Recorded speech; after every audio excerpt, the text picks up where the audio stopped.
If the ratio of the perimeter of the two triangles is A:B, what is the ratio of their areas? Simple. So perimeter ఏమో A:B ఇచ్చాడు, areas ఏమవుతాయి దానికి స్క్వేర్లు అవుతాయి అంతే. A²B², ఇంతే మనకు తెలుసు కదా. Next question.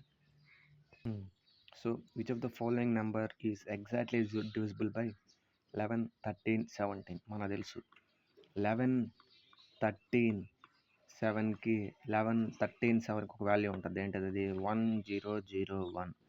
ఈ మూడిట్లో పోవాలంటే ఖచ్చితంగా ఈ నెంబర్లో పోవాలి. ఈ నెంబర్లో ఏదైనా 3 డిజిట్ నెంబర్ మల్టిపుల్ చేస్తే ఏమొచ్చింది మనకి? ఏబిసి వచ్చేస్తాయి. కాబట్టి ఇందులో అది ఎక్కడుంది? సో ఏబిసి ఏది ఉంది? ఏబిసి ఇది అట్లేదు. సో ఇది ఒకటే ఉంది. 259 మన ఆన్సర్. గుర్తుపెట్టుకోవాల్సింది ఏంటంటే 11 × 13 × 7 ఈజ్ ఆల్వేస్ ఈక్వల్ టు 1001. ఇది తెలిస్తే ఈ లెక్క వచ్చేస్తాయి. Okay, next question. ఇప్పుడు ఈ క్వశ్చన్ చూద్దాం. Creating a frustum, A right circular cone is sliced parallel to its base. The height of the original cone is 35 centimeters and the cut is made 14 centimeters from the vertex. What is the ratio of the volumes of the frustum to the given entire cone? అంటే ఒక cone ఉందంట. So cone ఇలా ఉంటుంది కదా, ఒక cone ఇలా ఉంది. దీని హైట్ ఎంత ఉంది? ఉందంటే 35 ఉందంట. సో దీని హైట్ 35 ఉన్నప్పుడు వాళ్ళు ఏం చేశారు? జస్ట్ స్లైస్ చేశారంట. కోన్ ఇలా స్లైస్ చేశారు. ఎంత? పాయింట్ నుంచి 14 సెంటీమీటర్స్ కింద స్లైస్ చేశారు. పాయింట్ నుంచి 14 సెంటీమీటర్స్ కింద స్లైస్ చేస్తే సో వాడేమడుగుతున్నాడు ఇప్పుడు? ఈ పార్ట్ని మనం ఫ్రస్టమ్ అంటాం.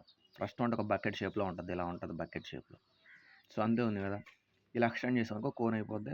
ఎక్స్టెండ్ చేయకపోతే ఇలా బకెట్ షేప్లో ఉంటుంది. సో వాడు అది అడుగుతున్నాడు. What is the ratio of, అంటే ఆ వాల్యూమ్కి ఈ వాల్యూమ్కి రేషియో ఎంత అని అడుగుతున్నాడు. వాడు జస్ట్ ఏమి ఇచ్చాడు? హైట్లు ఇచ్చాడు. మనం కనుక్కోవచ్చు. హైట్ల వాల్యూ రాసుకోవాలి, హైట్స్ రేషియో రాసుకోవాలి. 7 5లు 7 7లు. ఓకే, మనం దేని కనిపెట్టాం? ఇదేమో బిగ్గర్ది, ఇదేమో స్మాలర్ది. ఇది స్మాలర్ కోన్ది 2 హైట్, 14 హైట్. 35 ఏమో బిగ్గర్ కోన్ది. సో ఇప్పుడు ఈ బిగ్గర్ కోన్ నుంచి ఈ స్మాలర్ కోన్ వాల్యూమ్ తీసేస్తే ఈ వాల్యూ మనకు తెలిసిపోద్ది కదా. ఈ పెద్ద సెట్లో నుంచి ఈ చిన్న సెట్ వాల్యూ తీసేస్తే ఈ వాల్యూ మనకు తెలిసిపోద్ది. సో అది ఎప్పుడు చేస్తున్నాం. సో 5:2 వచ్చింది. ఇదేమో బిగ్గర్ కోన్, ఇదేమో స్మాలర్ కోన్. రేషియో ఎలా రాసుకుంటాం? 2/5. వాల్యూమ్స్ అడిగాడు కాబట్టి క్యూబ్ రాస్తాం. సో ఇప్పుడు మనం ఏం చేయాలంటే జస్ట్ దీంట్లో నుంచి వాల్యూ మైనస్ చేయాలి. ఓకే, అంటే 5³ మైనస్ 2³/5³. ఓకే, మనం కనుక్కుంటుంది అదే ఇప్పుడు. సో టోటల్ కోన్కి ఫ్రస్టమ్ వాల్యూ ఎంతో అదే మనం కనుక్కోమనంటే అలా కనుక్కోవాలి. టోటల్ బై డిఫరెన్స్ అదే చేసాం. 125 - 8 ఎంత? 117/5³ 125. సో 117/125 మన ఆన్సర్. ఇప్పుడు ఈ క్వశ్చన్ చూద్దాం.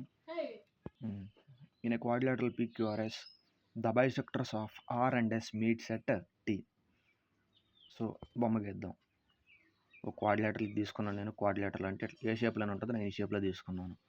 PQRS, PQRS. Okay, the bisectors of R and S meets at T. Bisectors అంటే ఏంటి? ఆర్ నుంచి వచ్చే బైసెక్టరు, ఎస్ నుంచి వచ్చే బైసెక్టరు T దగ్గర మీట్ అయ్యాయంట. ఇది T అని ఇలా గీసుకోవాలి బొమ్మ. So if the value of P is 50 and the angle value of Q is 32, find the value of STR. ఈ రెండు చీ కనుక్కోమంటే ఒక థీరం ఉంటుంది. ఏంటంటే వాడు దేని నుంచి అయితే బైసెక్టర్స్ అడుగుతాడో దానికి ఆపోజిట్లో ఉన్న యాంగిల్స్ యొక్క యావరేజ్ కనుక్కుంటే చాలు. వాడు దేనికి అడిగాడు? బైసెక్టర్స్ ఆర్కి ఎస్కి బైసెక్టర్స్ అడిగాడు. అంటే వీటికి ఆపోజిట్లో ఏమున్నాయి? ఇక్కడ 30, 32, 50 ఉన్నాయి. వాటికి యావరేజ్ కనుక్కుంటే చాలు. 32 + 50 టోటల్ బై నంబర్ ఎన్ని ఉన్నాయి, 1 2 ఈక్వల్ టు 82/2 82/2 అంటే 41. ఓకే, 41. తీరం గుర్తుపెట్టుకోవాలి. ఒక క్వాడ్రిలేటర్లో 2 బైసెక్టర్స్ ఇచ్చి వాటి మధ్య యాంగిల్ ఫామ్ చేయాలన్నప్పుడు వాటి ఆపోజిట్లో ఉన్న యాంగిల్స్కి యావరేజ్ కడితే చాలు. ఓకే, నెక్స్ట్ క్వశ్చన్ ఇప్పుడు చూద్దాం. If the radius of circumscribed circle in an equilateral triangle is 14 centimeters, then what is the radius of inscribed circle? మనం ఇక్కడ తెలుసుకోవాల్సింది ఏంటంటే సర్కమ్స్క్రైబ్డ్ సర్కిల్లో ఉన్న రేడియస్ని ఏమంటాం అంటే సర్కమ్ రేడియస్ అంటాం. ఇన్స్క్రైబ్డ్ సర్కిల్లో ఉన్న రేడియస్ని ఏమంటాం అంటే ఇన్ రేడియస్. అంటే ఒక ట్రయాంగిల్, ఈక్విలాటరల్ ట్రయాంగిల్ ఇలా ఉందంట. ఒక ఈక్విలాటరల్ ట్రయాంగిల్ ఇలా ఉంది, దాని లోపల సర్కిల్ సర్కమ్స్క్రైజ్ అయి ఉంది, ఇలా ఉందంట. సో దాని యొక్క రేడియస్ ఎంత, అంటే 14 అంట. అంటే సారీ ఇది దాని రేడియస్ 14 అంట. సో దాని రేడియస్ 14. ఈ సర్కిల్ యొక్క రేడియస్ ఎంత అని అడుగుతున్నాడు. వాడు ఈ లెంత్ ఇచ్చాడు, ఈ లెంత్ ఎంత అని అడుగుతున్నాడు. సింపుల్ ఫార్ములా ఏంటిదంటే inradius equal to circumradius by 2. Inradius equal to circumradius by 2. So circumradius ఎంత ఇచ్చాడు, 14/2. వాల్యూ ఎంత, 7 మన answer. Okay, if sin 3x minus 10 equal to cos x plus 20, then what is the value of x? ఇలా ఇచ్చినప్పుడు sin x sin ఇది మొత్తం theta అనుకున్నాం అనుకో. sin theta equal to cos theta ఇచ్చినప్పుడు మనం ఏం చేయాలంటే థీటా వాల్యూస్ కలుపుకొని 90కి ఈక్వల్ చేయాలి. ఓకే, థీటా వాల్యూస్ కలుపుకొని 90కి ఈక్వల్ చేయాలి. Okay, 3x plus x 4x minus 10 plus 20 plus 10 equal to 90. So 4x equal to 90 minus 10, x equal to 80/4, x equal to 20. Next question. The average of 7 numbers is 23 if each is increased by 4. Then the new average. అంటే 7 numbers యొక్క average 23 అంట. అన్నిటికీ 4 add చేయబడిందంట. దాని యొక్క new average అంత. ఇలా అన్నిటికీ 4 add చేయమన్నప్పుడు మనం ఏం చేయాలంటే జస్ట్ దీన్ని ఈ నెంబర్కి యాడ్ చేసుకోవడం. ఎందుకు, అన్నిటి మీద యాడ్ అయింది కాబట్టి యావరేజ్ కూడా యాడ్ అయ్యిద్ది. అప్పుడు 23 + 4 = 27. అదే అన్నిటికీ సబ్స్ట్రాక్ట్ అయింది అన్నాడు అనుకో, మనం ఏమేస్తాం, 23 - 4 19. సో అలా అన్నిటి మీద యాడ్ అయినప్పుడు యావరేజ్ కూడా అంతే యాడ్ అయ్యిద్ది. అన్నిటి మీద 1 యాడ్ అయింది అనుకో, యావరేజ్ కూడా 1 యాడ్ అయ్యిద్ది. అన్నిటి మీద 1 సబ్స్ట్రాక్ట్ అయింది అనుకో, యావరేజ్ కూడా 1 సబ్స్ట్రాక్ట్ అయ్యిద్ది. సో అలా అన్నిటి మీద యాడ్ అయింది. If each is increased by 4 అన్నాడు, అంటే అన్నిటి మీద 4 పెరిగినప్పుడు యావరేజ్ మీద కూడా 4 పెరగాలి. కాబట్టి 24 + 3 27. ఇప్పుడు చూద్దాం. 2 trains length 316 and 349 meters are running at a speed of 58 kilometers and 68 kilometers per hour on parallel tracks in opposite directions. In how many seconds they will cross each other? అంటే వాడు time అడుగుతున్నాడు. మనకేం ఫామ్లో ఉంది, L1 + S2 by ఇప్పుడు speed ratio ఏ డైరెక్షన్లో ఉన్నాయి, opposite డైరెక్షన్లో ఉన్నాయి కాబట్టి 2 ప్లస్ చేసుకుంటాం. ఓకే, 58 + 68. పైన మీటర్స్లో ఉన్నాయి, టైము లెంత్ మీటర్స్లో ఉంటే కింద టైం దేంట్లో ఉండాలి, స్పీడ్ మీటర్/సెకండ్లో ఉండాలి. కానీ ఇక్కడ km/hలో ఉంది.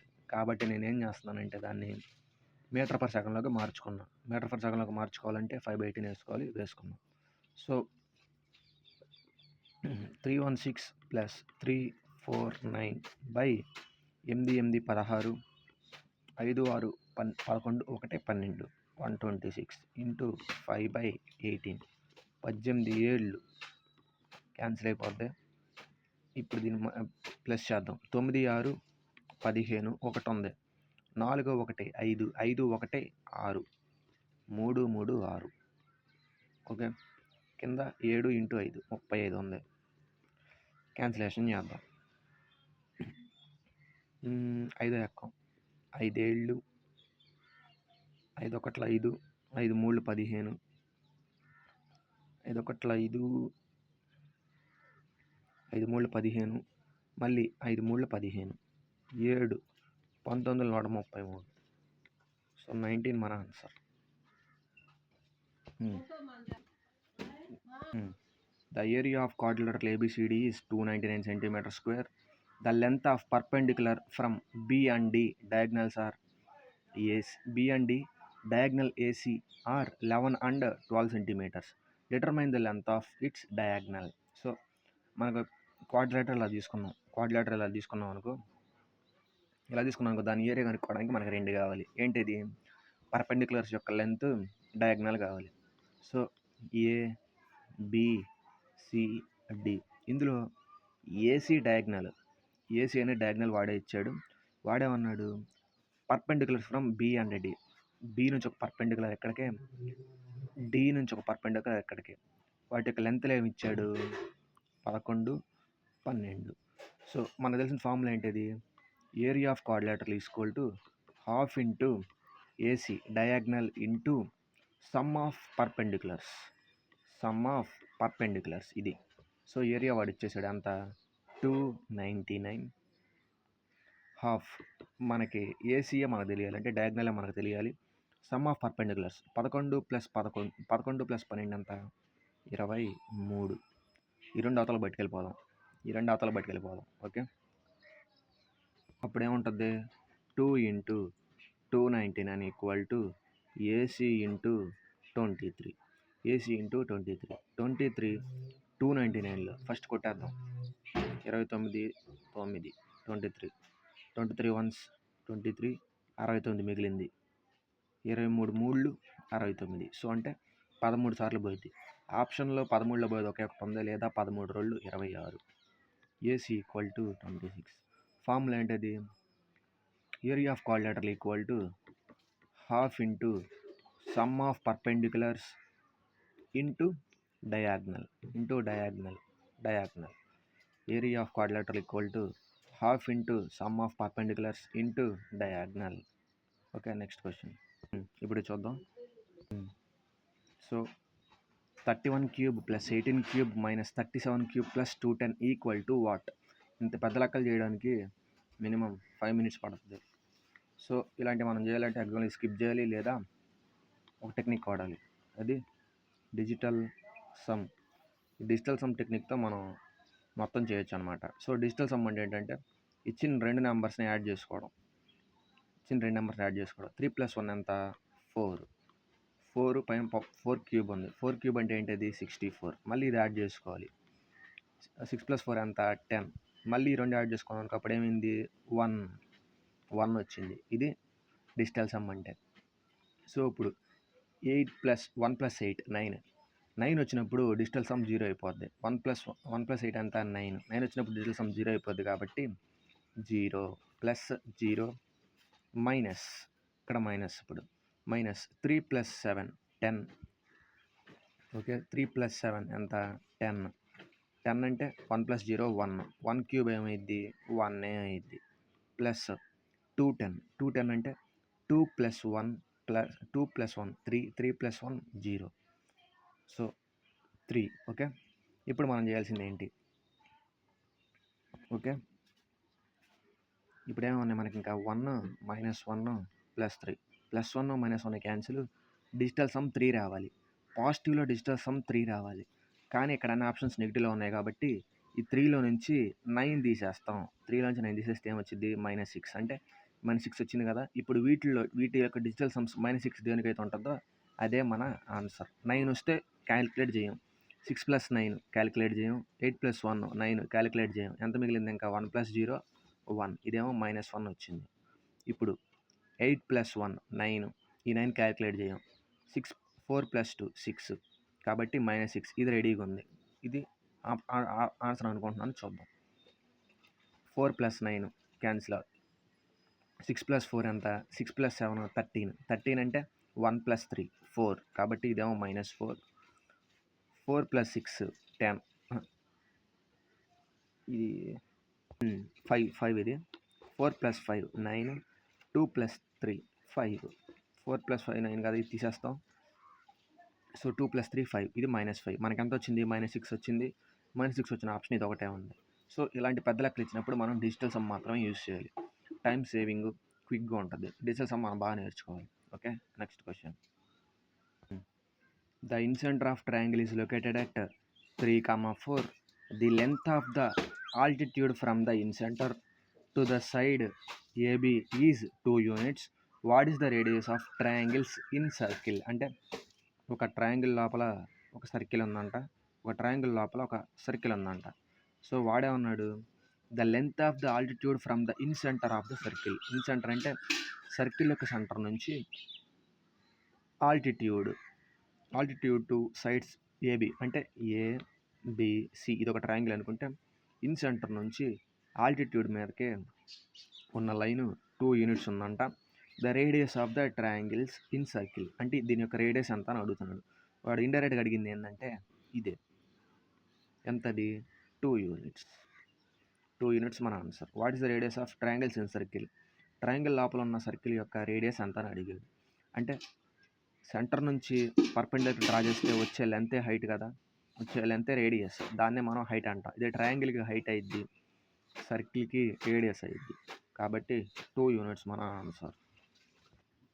Let n be the greatest number that will divide 600, 631 and 724, leaving the same remainder. What is the value of n? Let n be the greatest number. Greatest number అంటే ఏంటిది? మన గ్రేటెస్ట్ నెంబర్ అంటే మనం HCF అనుకోవాలి. So 3 నెంబర్లు ఇచ్చి HCF కనుక్కోవడం ఎలా చూద్దాం. 3 నెంబర్లు తీసుకోవాలి, వాటి యొక్క డిఫరెన్స్ కావాలి. 600కి 631కి డిఫరెన్స్ 31, 724. ఓకే, సో 631కి 724కి డిఫరెన్స్ 93. 724కి 600కి డిఫరెన్స్ 124. సో ఈ మూడింటికి హెచ్సిఎఫ్ చూద్దాం అప్పుడు.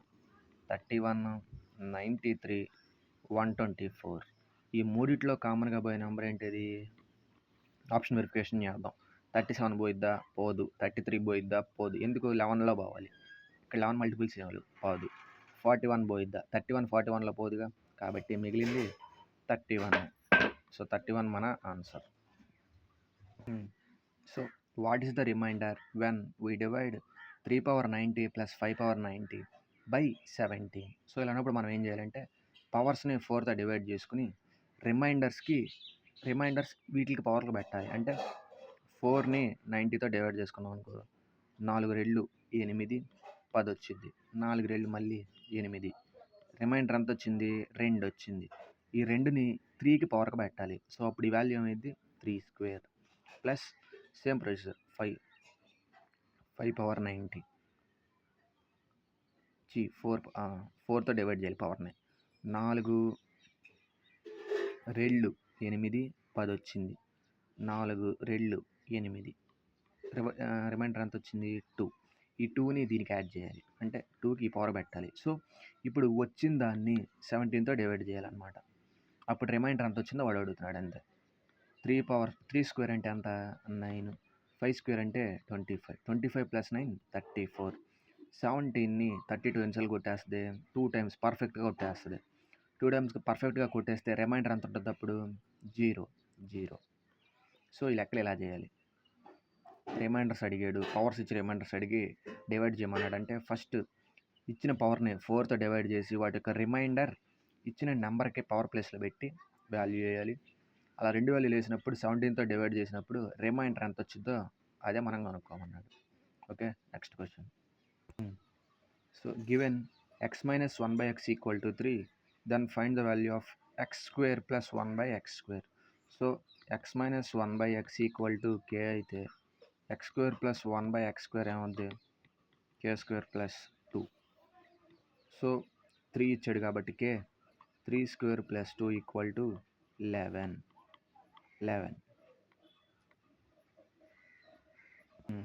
In a triangle ABC, if the angle bisectors of B and C intersect at point intersect point I and BI is equal to 110, what is the measure of angle A?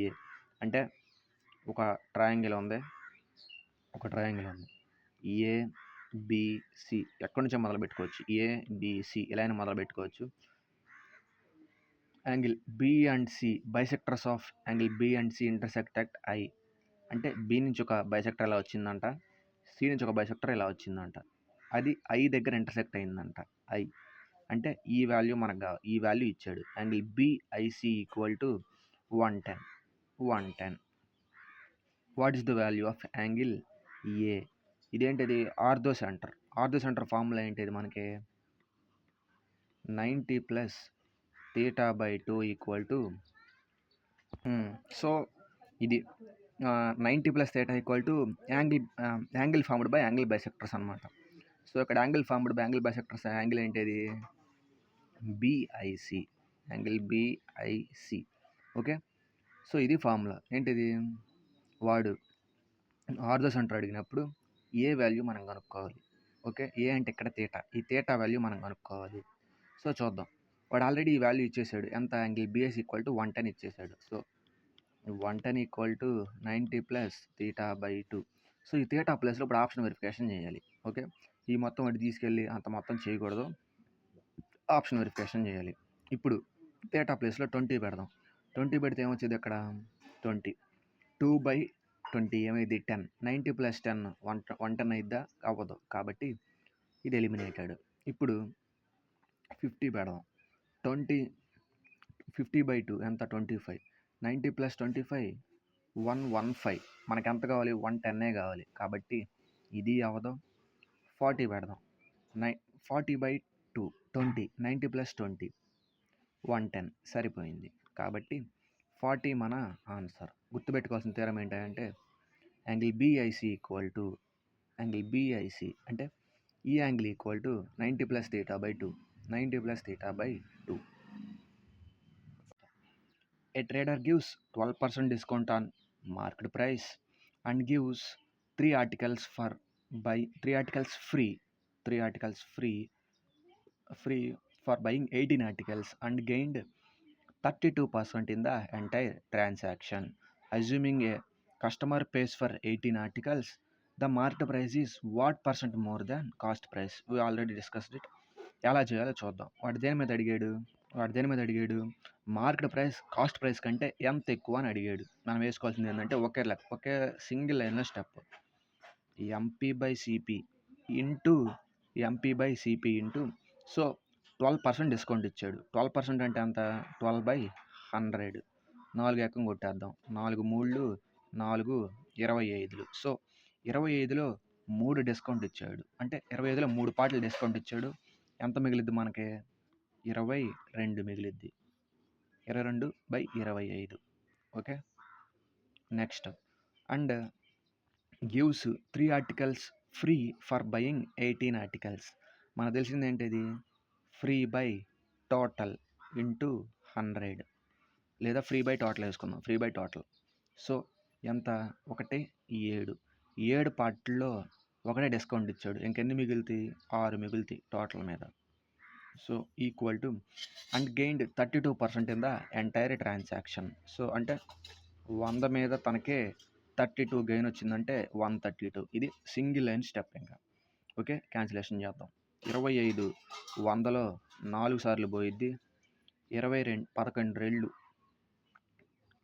11 11 ఒకటి 11 11 రెళ్ళు 22. 6 ఎన్నిసార్లు పోయిద్ది? 2 సార్లు పోయిద్ది. Okay, ఇప్పుడు 2 దీంట్లో పోయిద్ది. ఇంకేం మిగిలింది? ఎంపీ/సిపి. ఇటేమో బైలో ఉంది, దీన్ని పైకి పంపిద్దాం. Okay, MP CP into 7 equal to 1/4. ఈ 7 ఇటు పంపించామనుకో, ఎంపీ/సిపి మనకి రేషియో వచ్చేస్తాయి.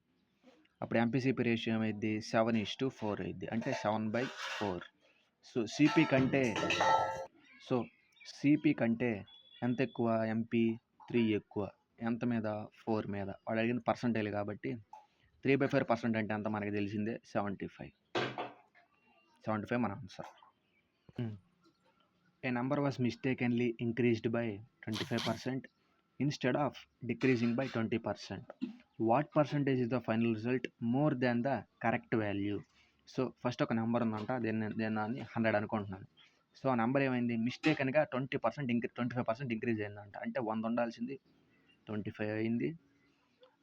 And instead of decreasing by 20%, అంటే 20% తగ్గించాల్సింది పోయి వాడు 25% పెంచాడంట. అంటే 80 ఉండాల్సింది పోయి వాడు 25 పెంచాడు అని అర్థం.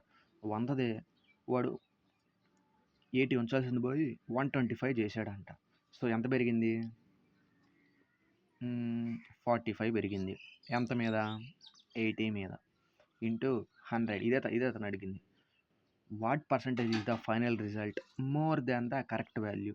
కరెక్ట్ వాల్యూ కంటే ఫైనల్ రిజల్ట్ ఎంత ఎక్కువ అని అడిగాడు. 45 ఎక్కువ. ఎంత మీద, 80 మీద. క్యాన్సిలేషన్ చేద్దాం. 4 సార్లు పోయిద్ది, 5 సార్లు పోయిద్ది, 20 ఎక్కంలో. సో 45 ఐదులు ఎంత, 45 ఐదులు 5 ఐదులు 25, 5 4 20 ప్లస్ 2 22. ఇప్పుడు 4తో చేద్దాం. 4 ఐదులు 20, 25, 4 ఆరులు 24.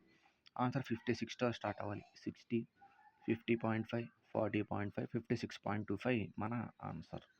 ఎలా అప్రోచ్ చేయాలో అర్థం అవ్వాలి.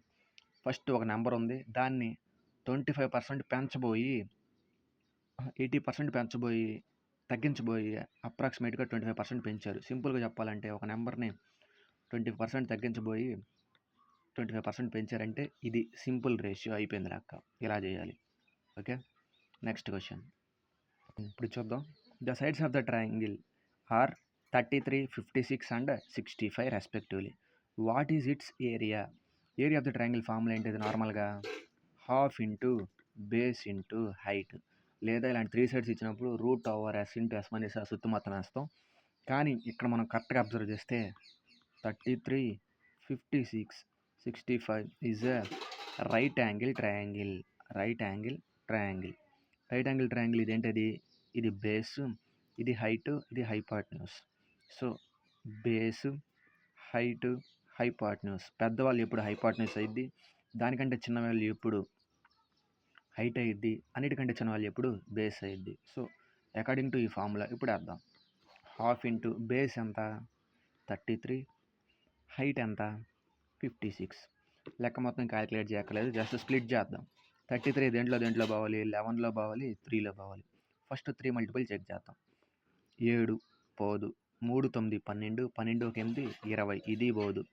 9 4 13, 13 ఒక 7 20, ఇది పోదు. ఇంకా మిగిలింది ఏంటది? ఇదే మన ఆన్సర్. చెక్ చేయకపోయినా అదే మన ఆన్సర్. Okay, next question. ఇప్పుడు క్వశ్చన్ చూద్దాం. At what rate per annum will a some of money becomes 5 times it self in 12 years simple interest? వాడు ఏమి అడిగాడు? రేట్ అడిగాడు. Rate A some of money becomes 5 times it self, times అడిగాడు, years ఇచ్చాడు. మనకు తెలిసిన formula ఏంటిది?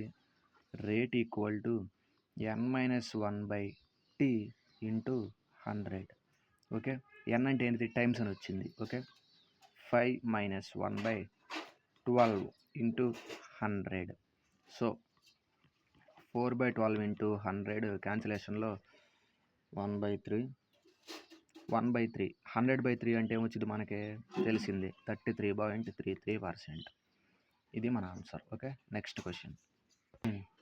3 numbers are in the ratio 2:14:3 and their LCM is 4116, their HCF. ఇలాంటి ఇచ్చినప్పుడు మనం ఏం చేయాలంటే జస్ట్ ఇచ్చిన నెంబర్స్ని మల్టిప్లై చేసుకుని దీనికి ఈక్వల్ చేయాలి.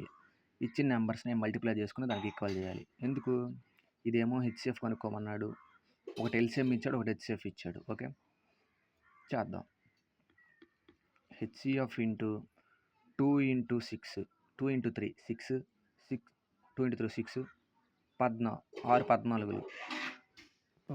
నో ఫస్ట్ వీటికి ఎల్సిఎం కనుక్కోవాలి. వీటికి ఎల్సిఎం కనుక్కుని దీనికి ఈక్వల్ చేస్తే చాలు. సో 2కి 14కి 3కి ఎల్సిఎం ఏమైంది? సింపుల్, 14 × 3 అయ్యిద్ది ఎల్సిఎం. సో 14 × 3 అంతా 42. So 42H 42H equal to 4116 H value కనుక్కోవాలంటే హెచ్ఎఫ్ కనుక్కోవాలంటే అంత ఇప్పుడు 4116/42 ఓకే. ఇప్పుడు హెచ్ 6 అవ్వాలంటే రెండు ఆప్షన్లు ఉన్నాయి. 2 × 3 6 అయింది, 2 × 8 16 అయింది. సో 3 యూనిట్ ప్లేస్లో ఉందా? లేదు. కాబట్టి 6 చెక్ చేద్దాం. 3 లేదు, 8 రెండు చోట్ల ఉన్నాయి కాబట్టి రెండు ఆప్షన్స్ తీసేద్దాం. ఈ రెండు తీసేద్దాం ఇప్పుడు. సో 42లో పోయే నెంబరు ఖచ్చితంగా 42లో పోయే నెంబరు ఖచ్చితంగా దేంట్లో పోవాలి? 7లో పోవాలి. 42 ఈ నెంబర్ 7లో పోయిద్ది, ఈ నెంబరు 7లో పోయిద్ది. ఖచ్చితంగా 7లో పోవాలి. 108 7లో పోయిద్దా? పోదు. కాబట్టి ఇంకా మిగిలింది 98. క్యాలిక్యులేషన్ చేయకుండా ఆప్షన్ వెరిఫికేషన్ లేదా ఆప్షన్ ఎలిమినేషన్ మనం చేయాలి. Okay then bye.